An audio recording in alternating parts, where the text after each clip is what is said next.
The first two episodes of Cape Fear establish a story that is about far more than a man seeking revenge after being released from prison. While Max Cady's return is the event that drives the plot forward, the real focus of these opening episodes is guilt, truth, and the consequences of decisions that people thought they had left behind. One of the most interesting things about these opening episodes is how Max Cady is introduced. Before we even spend significant time with him, his presence dominates the story.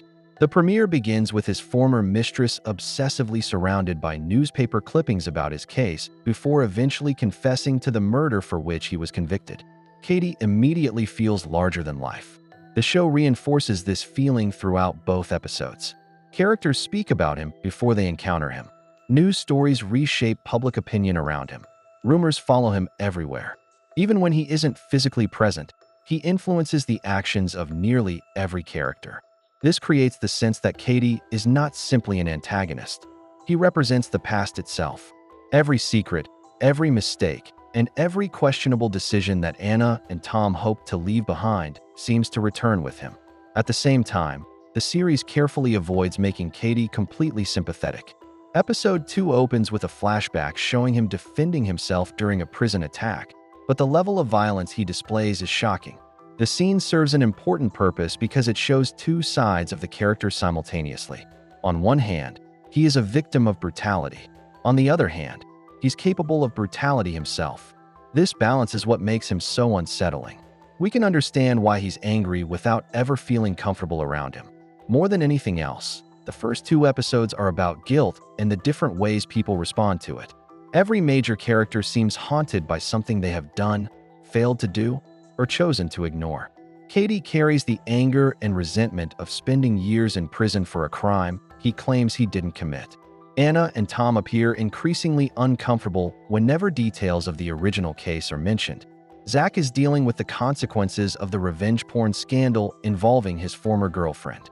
Even the Innocence Project storyline revolves around people who have suffered because of failures within the justice system. What makes the theme effective is that the show doesn't treat guilt as something simple. Some characters openly acknowledge it, while others attempt to bury it. Zach's mistakes are public knowledge, but Anna and Tom seem determined to avoid discussing their own possible wrongdoing. Cady, meanwhile, has built his entire identity around the belief that he was wronged. As a result, the past continues to control him.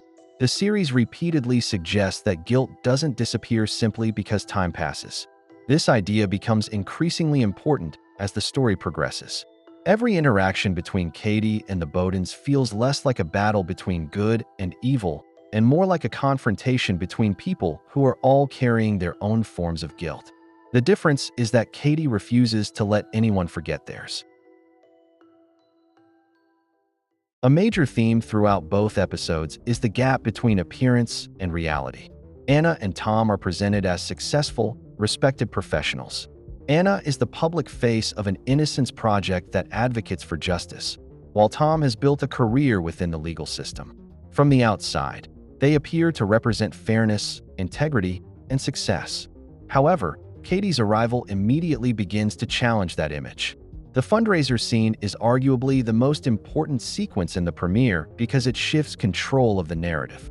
Up until that point, Anna is the one shaping public perception. She gives interviews, attends events, and controls how her organization is presented to the world. Cady changes that the moment he takes the microphone. Rather than directly threatening her, he raises uncomfortable questions about her relationship with Tom during his trial.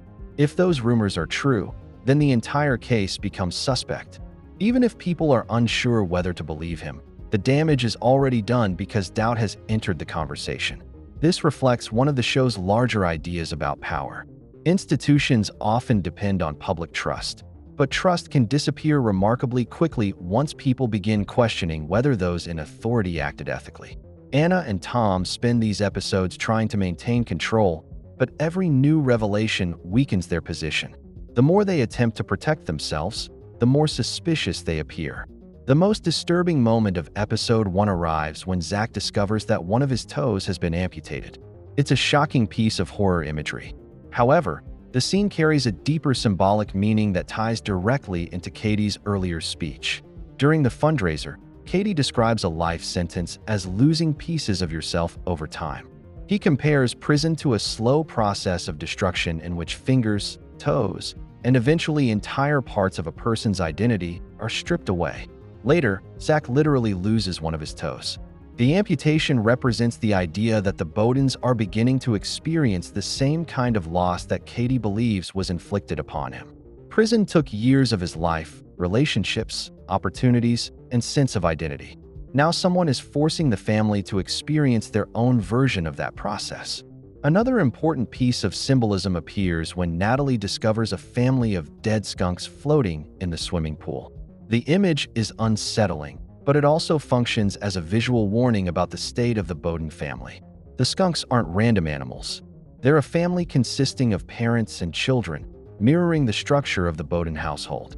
Their deaths suggest the possibility of destruction coming for the family itself.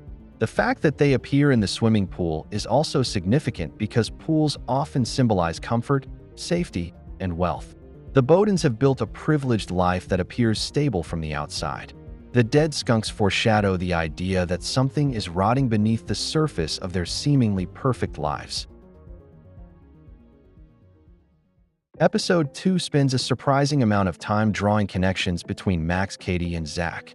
At first, they appear completely different.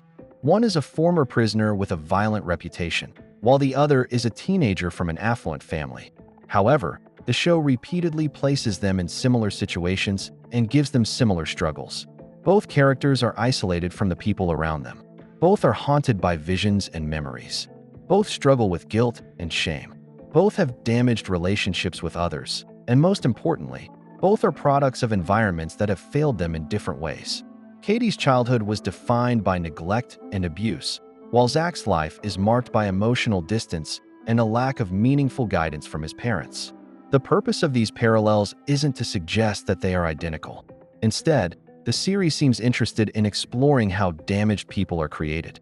It asks whether trauma inevitably leads to destructive behavior or whether people remain responsible for the choices they make.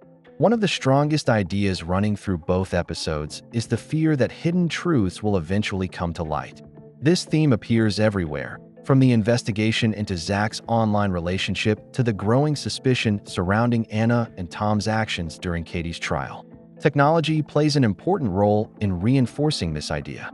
The mysterious Angel X account, the glitches affecting digital devices, and the constant flow of information through media and online spaces all contribute to a sense that nothing can remain hidden forever. This fear reaches its peak whenever Anna and Tom discuss what Cady might know. We don't yet know exactly what happened, but the reactions of both characters suggest that there is something significant buried in their past. The more they try to avoid the subject, the more obvious it becomes that the truth has the potential to destroy everything they've built. The first 2 episodes of Cape Fear establish a story that is ultimately about accountability.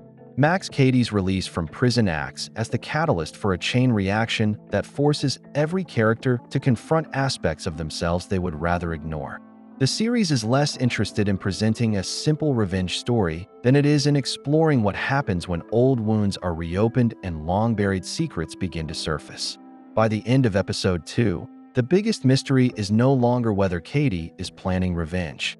The real mystery is what Anna and Tom are hiding, and whether the truth about the past will prove more destructive than Cady himself. Make sure to like and subscribe if you enjoyed this video, and I will see you in the next one.